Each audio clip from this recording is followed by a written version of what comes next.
we purchased this property, Belinda, in '89, and it was a sheep and wheat operation. About a third of the land was used for growing wheat, and sheep were grazed on the rest, and shearing approximately 12,000 sheep.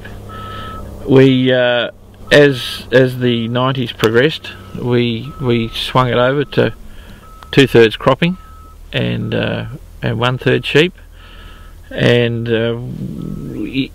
in that process, so they were reasonably good wet sort of years, and we decided I should say before we get too far into this, our soil type is a heavy clay, some sandy loam, but mainly heavy clay soils, and we found that the sheep were compacting the clay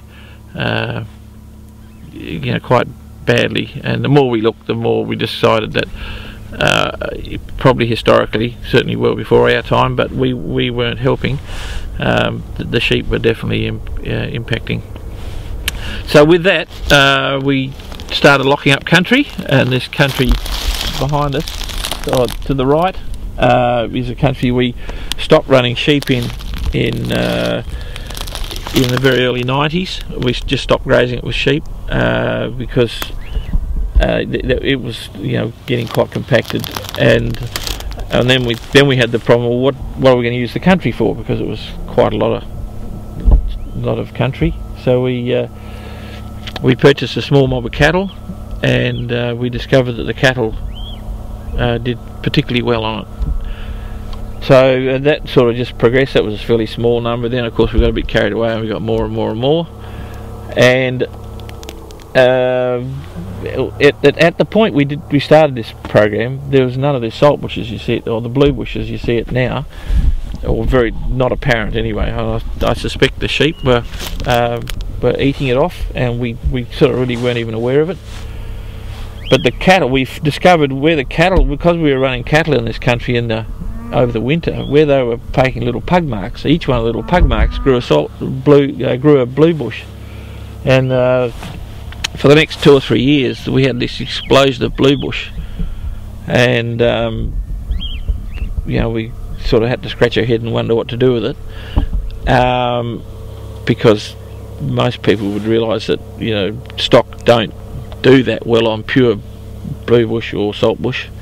They need something else.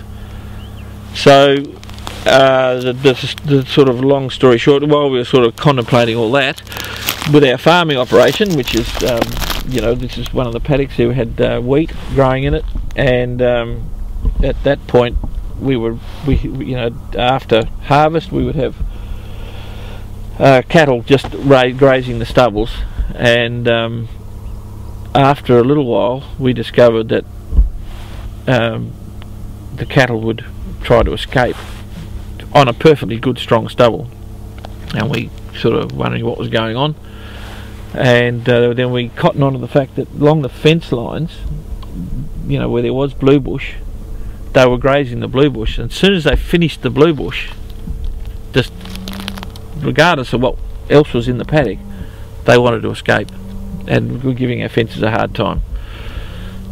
So we sort of thought, gosh, anyway, so we opened the gate, of course. It was a pretty clever thing to do, since they'd already knocked the fence down anyway.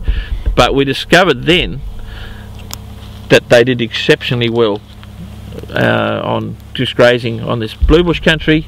Then they'd wander back and have a bit of stubble, and we were getting far greater use of the stubbles and use of this blue bush country, so that it sort of all worked out pretty well for us, and we had very happy, healthy cows, and we never had to supplementary feed them. We never have really, or you should never say never. At one stage in the drought we did feed a small number of heifers, but our cows have never been supplementary fed, and so that system worked quite well for us. and still does. Camera's probably not good enough to show it, but you know, we've got, at the moment, we've got cattle grazing on what was a crop last year, and we've got some green grass coming up through it, and if it rains, hopefully we'll get a lot more. But at the moment, the cows have all got calves on them, and they're doing quite well. But we've opened the gate up. We've allowed them to access the blue bush. The minute the winter gets truly cranked up, we will lock the gate and just keep them on the grass, and the blue bush will pick up, and later on, you know, the cycle can start again.